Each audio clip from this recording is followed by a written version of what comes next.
Welcome to the Sleepover Retro Countdown Show, where nostalgia competes for the top spot, brought to you by the Sleepover Trading Company. Be kind and rewind your childhood. Each episode, your hosts, Guido and Rob, bring 5 picks from deep in the analog archives. Movies, toys, comics, songs, commercials, whatever. And we're battling it out for the ultimate top 10 list. Yes, grab your rental, your popcorn, your membership card, and join us for another round of the Sleepover Retro Countdown Show. And on this episode, the top 10 VHS rentals of January 1986. Perfect. So 40 years ago, right now, 40 years ago, Yes. This is what we were renting. Well, this is what I was renting. You were not alive, and this is what I was renting. But from the womb. No, I wasn't even in the womb yet. But yes, you were. You seem to forget human gestation. So you were indeed in the womb. And I really wanted to rent these movies. Yes, I'm getting it through symbiosis. Yeah. So we've got a few rules today. We are working off of an official chart, and our first rule is this is what we would have rented. So whether it's a favorite or just something of interest, doesn't matter. This is what we would be renting if we were right now 40 years back in a time machine. And rule number 2. So as you mentioned, Guido, this is taken from the official Billboard video cassette rental chart from January 11th, 1986 that detailed the top 40 rentals of that week. And Guido, did you even know that these charts existed? I could have imagined, and now I'm so excited that we're digging into them. We'll periodically have episodes like this, but it's really fun to find the top 40 rentals from 40 years ago right now. You were looking through a lot of the other charts and was like, oh, we got to do this chart. No, we got to do this chart because they're all just so good. And who knew? I guess who knew? But of course, it would be Billboard. That would be the end-all, be-all of charts. Yeah. And the last rule is just for fun. We threw in that spot number 4 should be a movie that we maybe haven't seen. I'm loosening that rule a little for me. Oh, okay.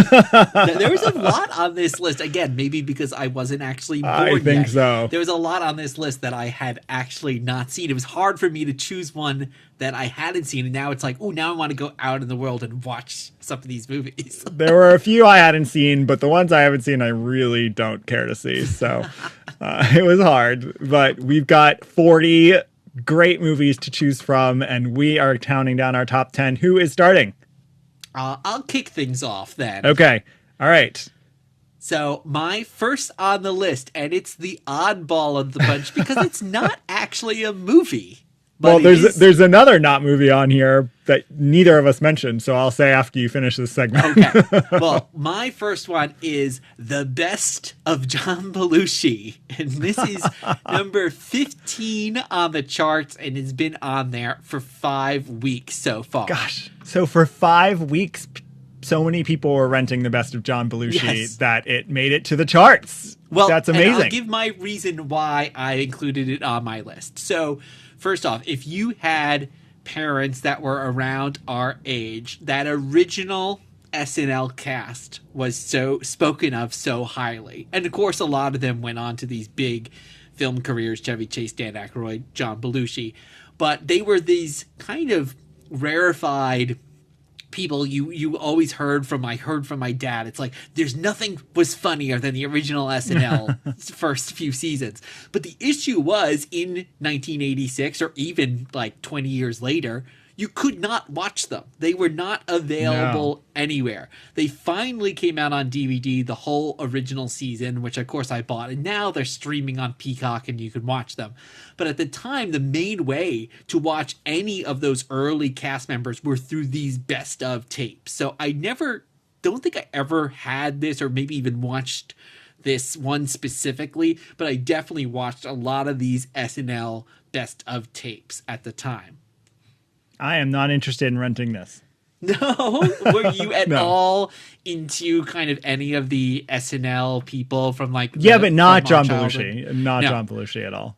Yeah. Tended to be the women, and I'm going to guess they didn't have videos. Maybe Gilda got a video, but I think Gilda got a video. Yeah. I don't know. Yeah. So, yeah, I'm not such a fan of John Belushi or early Saturday Night Live.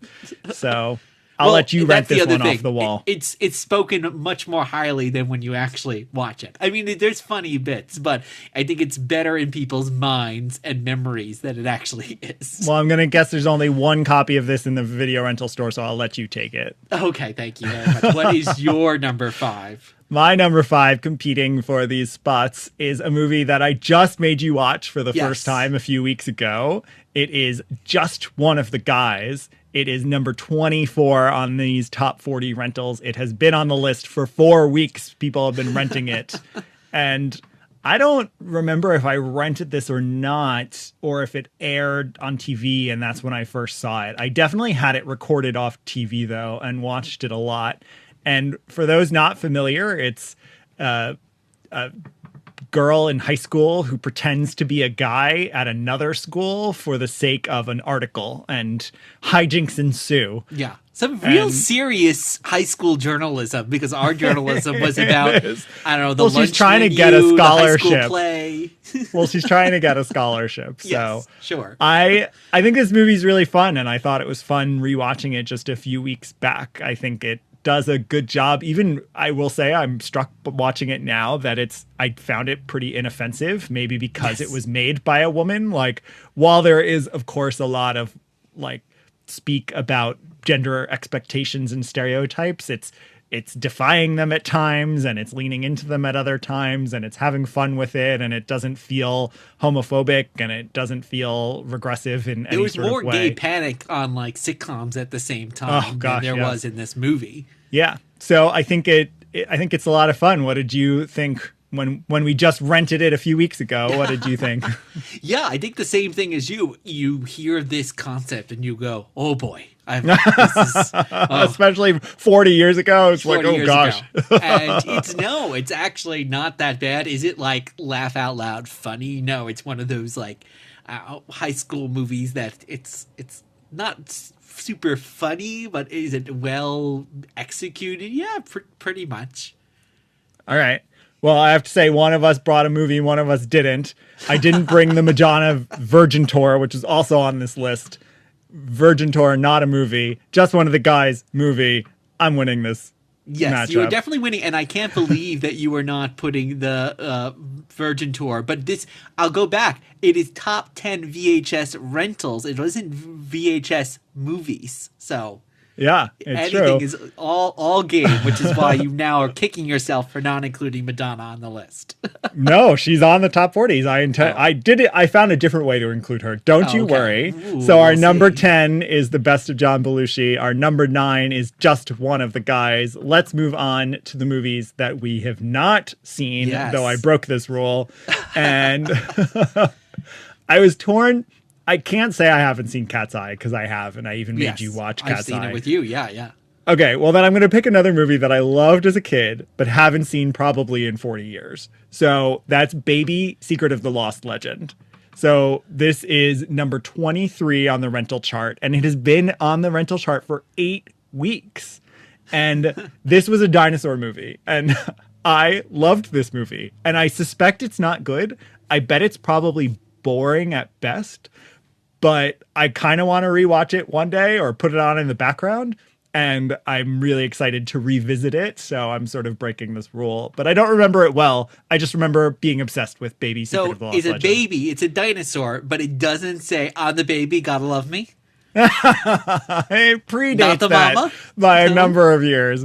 Have you even heard of this movie? No. I have heard of it in just knowing about VHS culture from this time period, but I don't know it at all. No. Yeah. So that is the movie that I'd like to rent that I have seen but really don't remember. So it'll be like watching it for the first time. I think that qualifies. That's close enough. So what do you want to rent that you haven't seen or don't remember? Well, I'm a big John Carpenter fan, one of my favorite directors, and yet there are a few of his movies I haven't seen. And one of the biggest ones, because it's not a very John Carpenter quote-unquote movie, is Starman with Jeff Bridges. This was a movie, and I believe after The Thing really flopped at the box office. He had a really hard time getting movies made. So I think this was more of a director for hire rather than something that came from his brain, which is why it's such a different kind of movie. But again, if I saw it so long ago, I don't remember it. I don't think I've ever seen it, and I'm curious to watch it. I don't know even too much of the tone other than I think it's kind of like a romantic drama and Jeff Bridges is an alien. I do. I remember this movie and I saw this movie. I don't remember it well. I'd be curious watching it now if you can see John Carpenter's fingerprints or if it really feels like a journeyman kind of he's just slotted in there or not, because I obviously don't remember that level of detail. So, all right. Well, I'm willing to give it to Starman. So our number 8 is Baby Secret of the Lost Legend, and our neither number of us have actually seen or remember these movies. It's more of a toss up. Yeah, well, John Carpenter though, like it can't be that bad, and Jeff Bridges. So I'm gonna say, yeah, Starman is our number 7. By the way, Starman was on the charts for a whopping 28 weeks already. Oh, that's not the most, but yes, it is amazing because that is more than half of a year. I mean, it is amazing to think like this is Back to the Future. You can see, okay, that's going to be on the charts for a long time. E.T. or something. Starman doesn't really jump out as the movie, but I know people were renting it. Yeah, it's pretty incredible. Pretty incredible these charts and what life was like 40 years ago for those of us that were here. All right. So for our next two, let's get back to movies we have seen. Yes. So my number 3, this is actually the last movie on the official list. This is the number 40 spot. It had been on the list for 14 weeks, but it's still not cracked 14. the top 40. It did crack the top 40.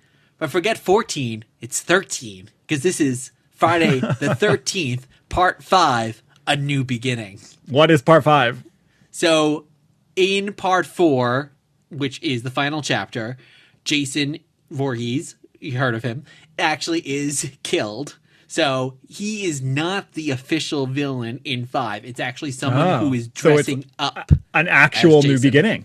Oh. So it actually is a new beginning. And then in Part 6, Jason lives. He comes back as a zombie, which actually most of us now think of Jason as a zombie. But up through 1 through 4, well, he's not really in 1. But through the rest, he's actually just a guy living out in the woods. So in this one, it's a whole fake Jason, but it's actually continuing the story from 4. So the character of the hero from that movie is still now, but now he's a grown up. So it's actually still has this odd continuity as well. And is this in your top 3 of the franchise? No. I think most people consider this lower down the list, but I do think it's still a pretty enjoyable movie. I had thought of it lower until a year or two when I went back and rewatched it and went, oh, this is actually a pretty enjoyable movie no matter what. I mean, I don't think that's the thing with the Friday the 13th. I don't think any of them can be, well, they can be bad, but I don't think any of them can be boring. Well, renters agreed with you 40 years ago because for 14 weeks it was in the top 40. It's clinging on there. What about you? All right. Well, up against it is a big gun.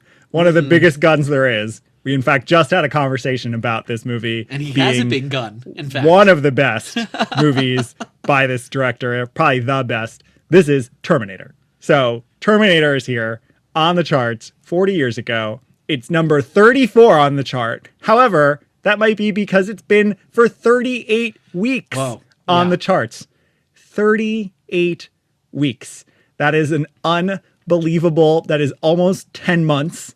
This movie was being rented for almost a year. I'd venture a guess it probably stayed on the charts for another few weeks and stayed for a year. So people are not able to get enough of this movie. And I know why. It's so good. And I think we have to rewatch it because I was struck that you didn't remember quite how good it was when you were reflecting on it recently when we were talking about James Cameron's I think oeuvre. I remember liking it more than T2, which I think often people say is better, but I think I don't need to compare them. They're both great. So they are both good. Yes. It's a really great start of a world, and I can see why people wanted to rent this for so long. So my number 3 is number 34 on this list, Terminator, and I think Terminator has to win. I'll give it to Terminator. Yes.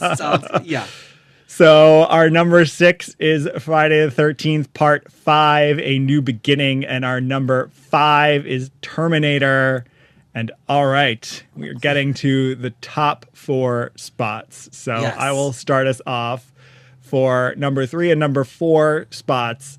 I am bringing John Hughes classic, another high school classic movie. Clearly, I liked high school movies in the 80s along with everyone else, because this was The Breakfast Club, which sat at spot number 11 on the list and had been on the top 40 rentals for 14 weeks. So again, long-standing surviving movie. I love this movie. We did a screening of this movie over the last few years, and that was the first time you'd seen it in some time, I believe. Yeah, and I saw it in high school when I was, I think, watching a lot of movies from the John Hughes era, and some of them were hit or miss. 16 Candles does not hold up, and there's some things that are really questionable in that one. But I think this movie definitely, like, it still resonates so much even in 2026. Yeah, I think this movie is just fantastic. I've probably seen it 70 times because I used to use it I used to teach a high school health class, and I would use this movie when we started talking about social health. And it really struck me that 35 years later at the time, but here we are 40 years later. I mean, this movie, the archetypes it pulls on and then tries to subvert and play with are so brilliant. And at the time, I don't even know if John Hughes knew what he was doing. Maybe he did. I have no idea. But he was really creating something that I think is very original and set the template for a lot of things and just plays with social reality. And it's a social reality that, being someone who teaches in schools, this still exists. This movie is so relevant and so accurate, even if some of the details have changed. It's also just fun. It's a fun cast. They're locked in a room for 8 hours. The movie takes place in one day, which is something you love, a trope that you really enjoy. It's really a great movie. So definitely renting it, and maybe even not returning it. Oh, that boy. You're like the Judd Nelson of this podcast. I am. You are the Ali Sheedy. I thought I was the Molly Ringwald. Oh, no. No. All right. So what are you renting? All those kids that are getting locked up are being slaughtered by the next if they fall movie. asleep. If they fall asleep by this next movie on the list, which, of course, Friday the 13th was already up to part 5, but this iconic franchise was just getting started and soon to take over the world. It is A Nightmare on Elm Street. This is in the 28th spot on the list, and it's already been on the list for 26 weeks. So exactly 6 months. My gosh, half a year of Nightmare on Elm Street in the top 40 rentals. Again, I won't be surprised if it stays on for the next 6 months too. Yeah, we just recently rewatched this whole franchise, and boy, does it start off well. So I think this is a great first movie here. I love also on the official list, it lists the stars as being John Saxon and Ronnie Blakely, which were true. They are Heather Langenkamp's parents in it, but they were the biggest names at this time. I mean, I think forget that about is Robert Englund. No one knew who he was at the time, but certainly now he's the most famous. And I think that is really the extraordinary thing. And again, being alive while this was happening, you maybe got the tail end of it, but like Freddie Mania was a thing. Yes. I mean, it was really wild how much this character and this image exploded and were everywhere on everything. You just couldn't escape it. And I was too scared to see this movie. So I would not rent it. My sister did, but I would not. One of the only things, I could not rent it here. I rented it for the first time in high school, but I played this block, and I'd love to play it and like find it on something. There was this PC game for Blockbuster Trivia, and one of the things would unlock the trailer for Nightmare on Elm Street. And of course, there was no YouTube, so there was no way to see these trailers. And I remember in the trailer where his tongue comes out of the phone, that was one thing that scared me so much as a kid. Maybe because, like, you know, you use the phone every day. So, you know, it was like, oh, this weird guy's tongue is going to come out. And what's so striking about rewatching this movie is Freddy's probably in, what would you say, like 15 minutes of the movie. So the fact that he becomes probably a little more, but yes. Okay.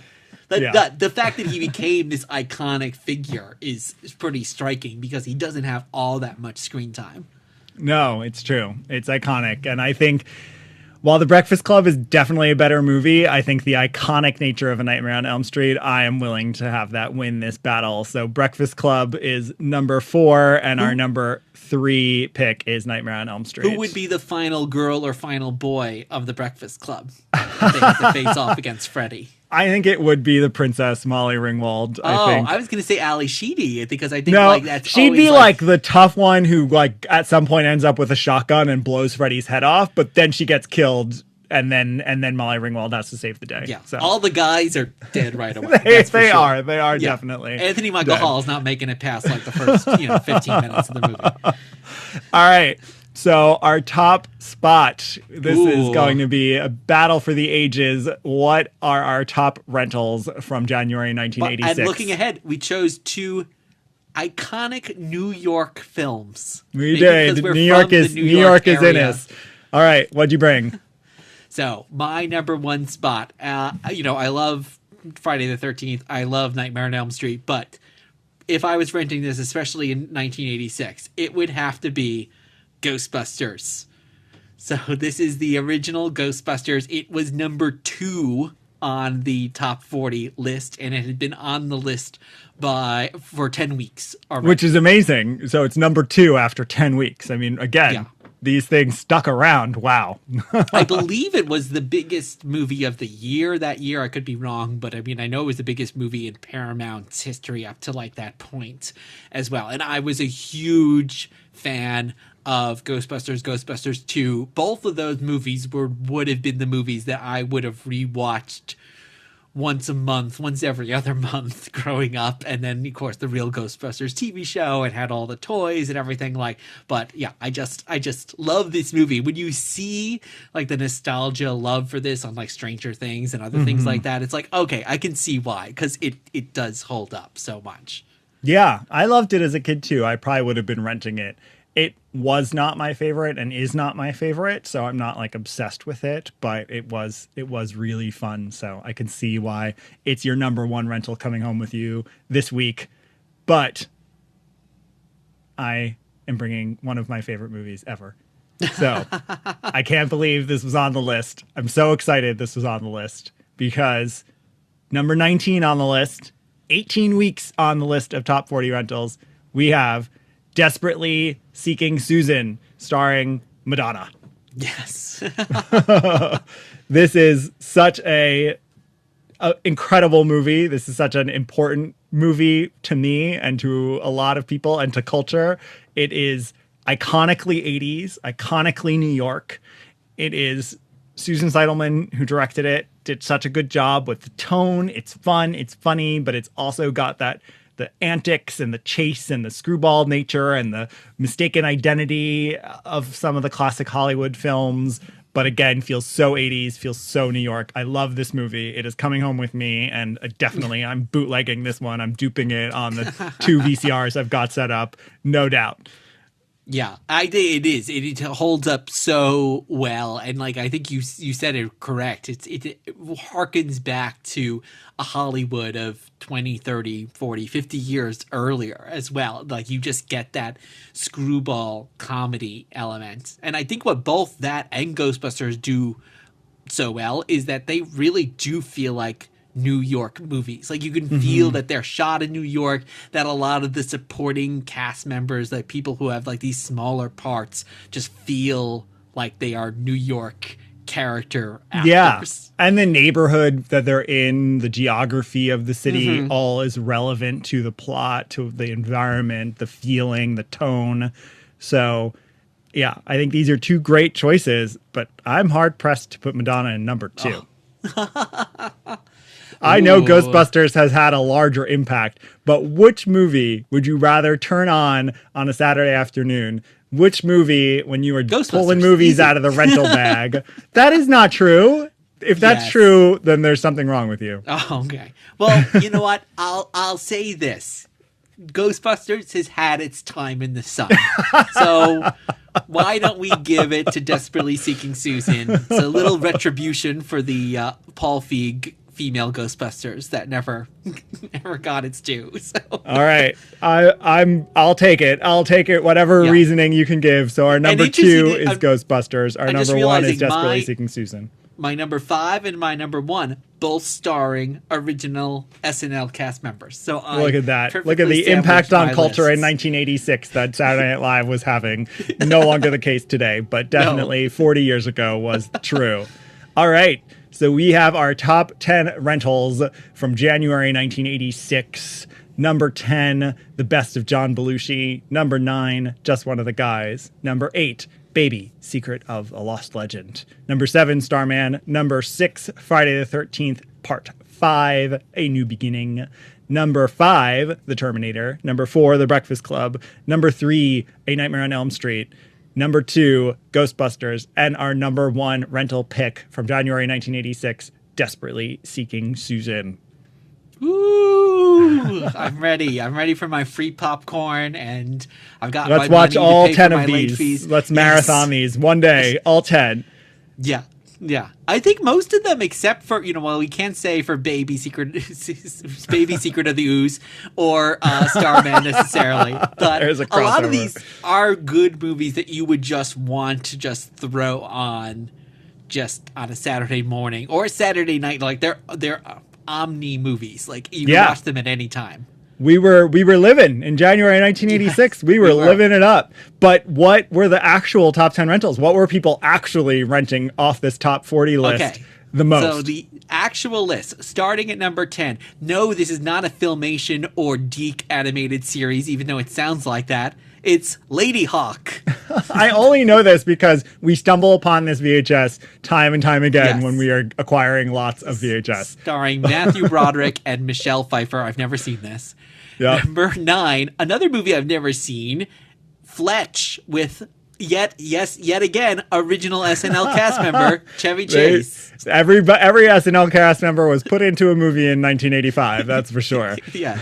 Okay. Number 8, Pale Rider with Clint Eastwood. And by the way, this was new on that list, so debuting at number 8 that week.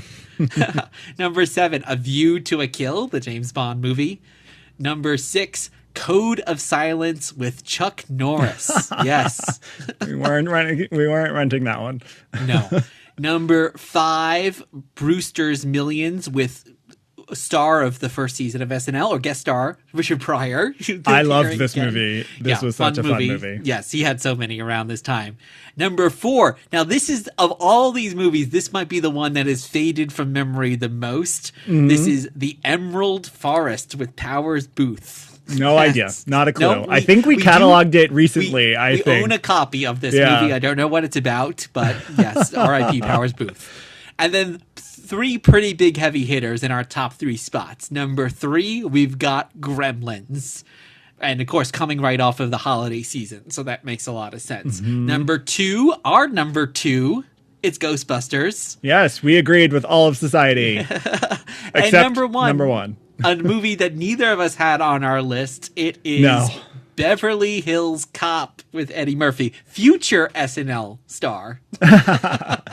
It is funny too because we only have one of the top 10 on our list. So clearly we liked the deeper pulls, or we just like movies that came out earlier that year, I'd say. So what a lineup.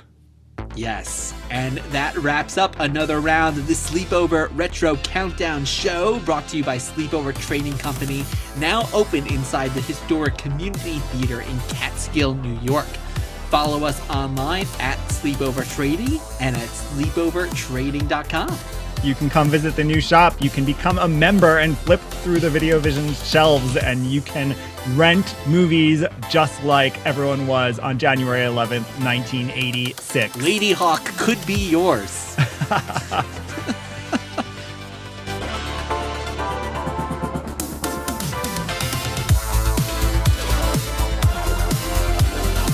kind. Rewind your childhood.